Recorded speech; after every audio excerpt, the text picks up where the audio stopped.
A few days later, the flock set off for their first grazing, Peter walking beside old Benj with the Cossack gamboling at their heels. Rollo, the sheepdog whose work was just beginning, trotted back and forth with an eager sense of responsibility, running from one side of the flock to the other, keeping the sheep from straying. Sometimes Benj would call him back with a sound both understood. Sometimes he would direct the dog to the right or to the left after a willful sheep through a series of signals. As he did so, Benj taught the boy the signals so that he too would have that common tongue of understanding with Rollo, which meant protection for the sheep. It was a gentle spring day, the lambing time of the year, the old man called it, for everything about them was little and full of gaiety. The leaves on the trees were like tiny coins, flashing in the sunlight. There were early blossoms and bright flowers looking up from the grass. Even the white clouds in the sky were small and frisky. The Cossack spied a pile of rocks ahead and leaped up to them, nimble legs finding their way. Peter followed swiftly, but not so easily, clambering over the rocks to the flat, topmost one. He threw his arms around the lamb and hugged her, for the day was warm and the world was beautiful, and they were friends. "I love you, my little Cossack. I love all the world," Peter cried aloud as the lamb bent her woolly head to touch his cheek. Then they leaped down over the rocks to join the flock again. When they reached the pasture, Benj looked around it with satisfaction. The grass was green, and the brook that cut across it, drawn from the hills above, was fresh and sparkling. The ewes baaed with pleasure, for they remembered the grazing from another year, dropping their heads as they began to crop the grass busily. A smile spread over Benj's face. How many springs had he seen the delight of the first grazing after the long winter in the barn? How many springs had he shared the same bliss with the flock? "It's good pasture that makes strong wool," he said, "and we'll see the good of this green grass at shearing time." "I'm hungry too, Benj, just like the sheep." Peter looked up at the shepherd hopefully. They sat down on a stone and opened the luncheon Martha had packed for them. Bread and cheese and milk, and even a small bottle for the Cossack. It was warm and lovely sitting there in the sunshine, watching the sheep, giving signals to Rollo, listening to the old wisdom that fell so easily from Benj, who had herded sheep for more years than Peter could count. "Benj, what shall I do when I am here alone with the sheep?" "No different than we are doing now." "Shall I be afraid if they start to run?" Benj shook his head. "Rollo will see that they don't." "All the same, I think I might be just a little frightened," the boy said reluctantly. "You have not feared for the Cossack these weeks," Benj reminded him. "No, but," Peter began. "Care for the flock as you have cared for one, and all will be well." By mid-afternoon, they were leading the sheep back to the barnyard, for it was not yet time for them to be turned out day and night. Rollo did his work well while the old man and the young boy talked together. "Sometimes you don't watch the sheep at all," Peter said. "Sometimes I think you're not even seeing them." Benj nodded. "That's true enough, but I have them always in my mind. That's the shepherd's life, to remember his sheep." After a few days, Peter took the flock out alone. Martha felt happy as she watched him go, knowing that Rollo could be depended on to do most of the herding. Andrew, at work in the field, waved to the boy as he went by.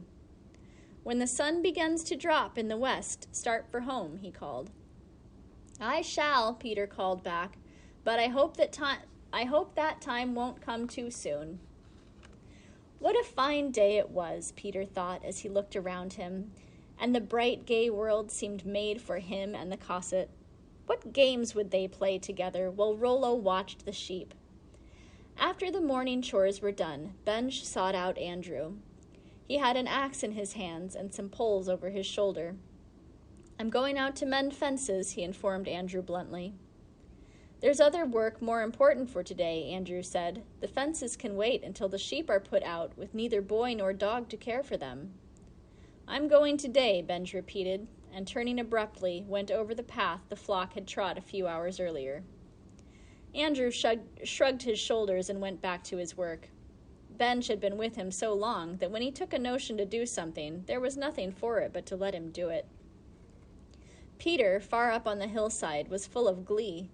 He and the Cosset, quite alone for the first time, were discovering new games and ways of playing as the morning went on. Sometimes the other lambs joined them, and they all played together. Kings on the Mountain was the favorite game. Bunting, scrambling, leaping, each strove for the highest rock on the hillside, and the king was the one who got there first and held the height till another forced him from it. Even Peter found himself bunted out of place more than once and compelled to yield to succession. There was a game of Chase Me, which the lambs knew best how to play, and tag, which Peter was good at, and there was a hide and find game. They played most of the morning while the ewes cropped the grass and Rollo lazed in the sun, one eye always on the sheep, the other on the lambs. His limber body, with its dark, silky hair, lay stretched out on the grass, giving a sense of easy repose, which his always anxious eyes belied. Suddenly, as if at a signal, the lambs all rushed off to find their mothers. Some of them found them immediately. Others sniffed until satisfied that a slow-moving woolly mass belonged to them alone. Others, in their urgency, made mistakes and were rudely bunted away, for the ewes were particular about giving milk only to their own lambs. Sometimes it was the twins who had the hardest time, for the ewe would let neither suckle till both had arrived, knowing that the flow of milk must be an even one. Hunger had seized the lambs, drawing them to their mothers, as if by invisible cords, there to drop on their knees and suck earnestly, for life itself came from the dark, soft bag heavy with milk. The ewes knew when the lambs had had enough and would push them away, directing their attention to the grass that they might begin to learn to eat it. The lambs shook their heads vigorously to clean their lips from milk so flies would not be drawn to them. Then, replete and happy, one by one, they bent their legs under them and curled up on the grass. Bliss wrote itself across their faces as they lost themselves in sleep. The Cosset was nuzzling Peter's hand. Peter stroked it for patience, then sat down and unwrapped their luncheon, the bottle of milk, which, encased in an old wool sock, had kept a little warm, and his own bread and cheese. The sun was hot, the air was soft, and after they had eaten, sleep stole over Peter as lightly as the May breeze. The Cosset snuggled up against him, its small, bland face in the crook of an arm. Rollo flopped his tail as he looked over at the two, then quickly swung his gaze back to the sheep. The whole flock was at rest now, the ewes chewing their cud and looking off into space, the lambs curled up in sleep, sometimes one to a ewe, sometimes two. They were resting, but Rollo would not until they were all safely folded that night. Then he could stretch out by the warm fire in the house with ease of work well done. The sun passed its zenith, the highest point in the sky, and the tiny leaves cast their shade at the base of the trees. The sun moved slowly on its course, while the shadows of the leaves reached eastward down the slope. A lamb baaed, and a sheep stirred. One by one they rose and shook themselves, and moved across the pasture to the stream. Snuffling the water in their fussy way, they touched their noses to it. The cool, clear stream was its own assurance. The sheep drank fastidiously, and the lambs baaed curiously at the other lambs, whose faces looked up at them from the water. Rollo followed at their heels, nipping the legs of a ewe who was apt to stray, urging another to jump the stream and join the flock on the other side. But the ewe was puzzled and afraid, and while Rollo tended to her, the flock drifted over the hillside, as aimlessly as down blowing from an open pod. Rollo was troubled and barked sharply, but no answering sound came to him with its low-pitched promise of help. Leave the one ewe and her twin lambs so frightened by the water he would not, and collect the others he could not. Peter woke with a start, rubbing his eyes while he wondered where he was.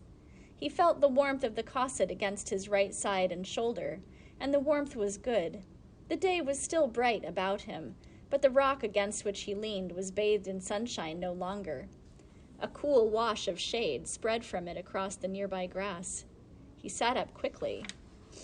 The cosset blinked and stood shakily on stiff legs. Peter looked around him.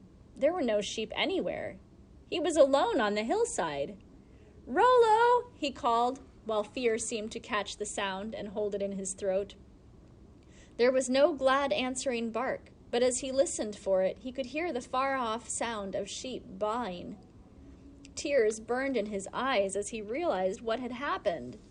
The very day he was put in charge, the sheep had scattered over the hillside, and only a shepherd knew what harm they could come to. Peter trembled, not knowing what to do. A few days ago, working with his father, he had felt himself to be a man. Now he felt small and weak and helpless. But he must not cry. No, no! He jabbed at his eyes to drive the tears away and started running down the slope. He stopped short before he had gone far, unable to tell where the sheep were, as the sound of their baaing came now from one side, now from another. Strange, dreadful thoughts pressed upon him as he thought of the sheep straying all over the hillside. Perhaps something had happened to Rollo, and without his help the sheep would be lost forever. The cosset was nudging Peter, its little body meek and fearful, as something of the boy's desolation became known to it. Peter knelt down and put his arms around the lamb, burying his hot eyes in the dark wool, and wishing he could bury his troubled thoughts as easily. There was a small moment of assurance as he caressed the cosset, and Peter knew that if he could remember one of the signals for Rollo, the signal to come, he would have made a start to finding the sheep. He looked up and shaped his lips into the low sound. Then, before he could utter it, who should he see coming up the hillside with slow, deliberate steps but old Benj, an axe in one hand and a bundle of poles over a shoulder. Joy leaped into his heart. Before it gave rein to his feet, it loosened his lips. Now he could shape and give utterance to the low, clear call that carried on the wind and would summon Rollo. That done, Peter ran down the slope to throw himself against the old man. "Oh, Benj, the sheep are strayed, and Rollo's nowhere near," he began, lifting his face with its streaks of tears. "There, there," Benj murmured. "Never the harm is done that can't be undone. Easy take it, easy write it." He laid down his burdens and took the boy up in his arms. Then he gave the whistled call again to Rollo. But Rollo had heard Peter's signal and was already racing to them. Peter, from his perch on Benj's shoulder, saw him coming. Now he felt brave again and confident.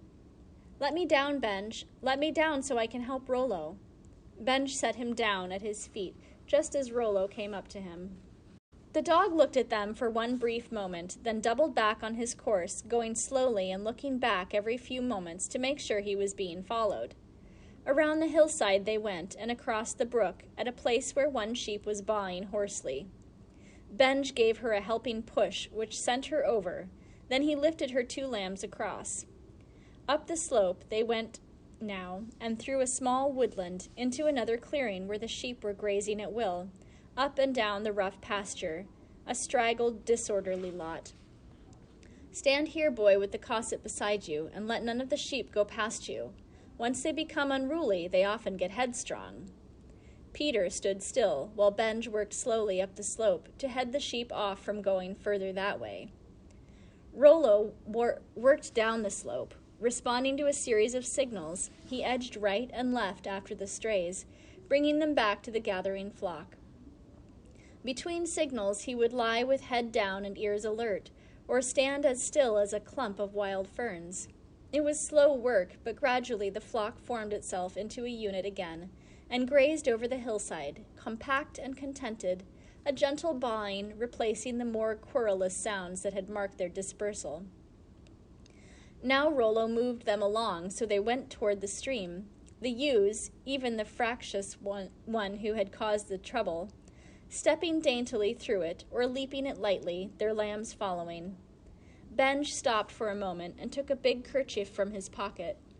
Moistening it from the clear waters upstream, he washed the boy's face with gentle but clumsy hands. "We'll have no telltale marks," he said, as he folded the kerchief away. "Oh, Benj, then you won't tell anyone?" "Oh, why should I? You'll not let the sheep stray again." Peter felt happiness running like a warm flood through him. Someday he would tell his father what had happened on this first day, but not until he had proved that he could herd sheep well. "Good Benj," he said, squeezing the hard hand in both his small ones. With a spring to his feet, he leaped across the stream, the Cosset following him. Already the flock was moving down the hillside toward the home fold, slowly, contentedly, a great gray mass of willing obedience. Rollo paced at their heels, occasionally running to one side or another, more to head off a sheep's thought than an actual move. "It doesn't take much to keep them together," Benj said quietly, "but once they get separated, it's a lot of work to bring them together again." "I know that now," Peter answered.